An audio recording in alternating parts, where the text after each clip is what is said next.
শোষণ করার জন্য এই বিরোধিতাকে যে হিন্দুরা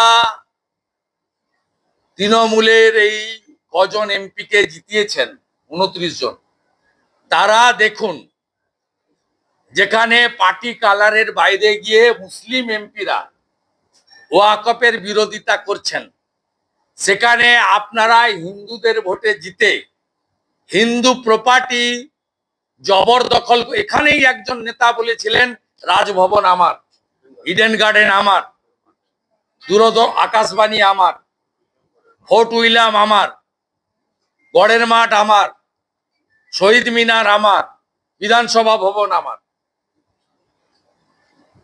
এরাই বুঝুক। এবং আজকে গোটা ভারতবর্ষ জুড়ে সংখ্যালঘুরাই, বিশেষ করে মহিলারা, তারা মোদিজিকে ধন্যবাদ জ্ঞাপন করছেন। ছবিগুলো দেখতে থাকুন।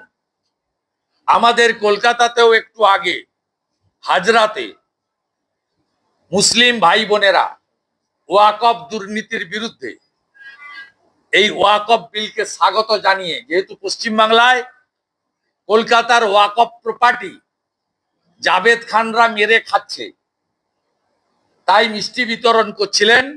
সেখান থেকে মনোজ বার্মা, মমতা পুলিশ তাদের তুলে নিয়ে লালবাজারে বন্দি করেছে।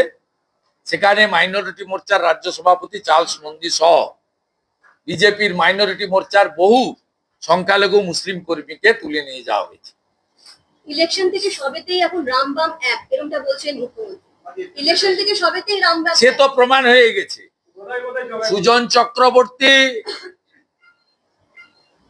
আর সৃজন, কংগ্রেসের প্রদীপ ভট্টাচার্য ভোট কেটে কাকে কাকে হারিয়েছেন বাংলার মানুষ তো দেখেছে।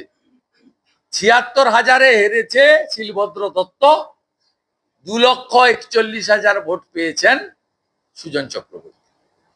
তাপস রায় ৯০,০০০ হেরেছেন, ১,৬০,০০০ ভোট পেয়েছেন প্রদীপ ভট্টাচার্য।